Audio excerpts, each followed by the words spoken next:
Opet ću morati da počnem blog sa nekim sumornim temama. Opet je naša Marčina u danu, a to je za mene bila vest o smrti Terija Pratchetta. Ko nije imao prilike da ga čita do sada, ispratite trend koji je prisutan i u Srbiji kao i u većem delu sveta, da saznate za umetnika tek kad se on izloguje sa ove naše životne mreže.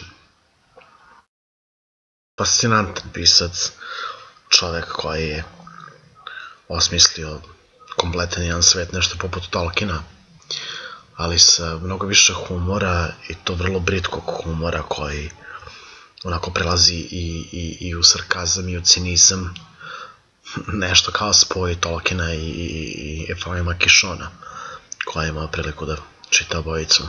Ako ne, eto vam sad već 3 ideje šta da pročitate. Tako da to je za mene bila baš onako dosta jedna potresna vest. Ne znam zašto mi je toliko teško palo sve to, ali baš me pogodilo. Sve u svemu, šokirao sam se da je moj kanal pogledan već više od 6000 puta. To nisam obraćao pažnju, stvarno nisam obraćao pažnju, pa me to baš malo iznenadilo.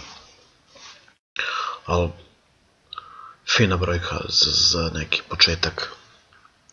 Da, ono što sam zaboravio da napomenem, ovdje će biti i recitacija, bit će i prepričavanja nekih stvari koje sam napisao na blogu, tako da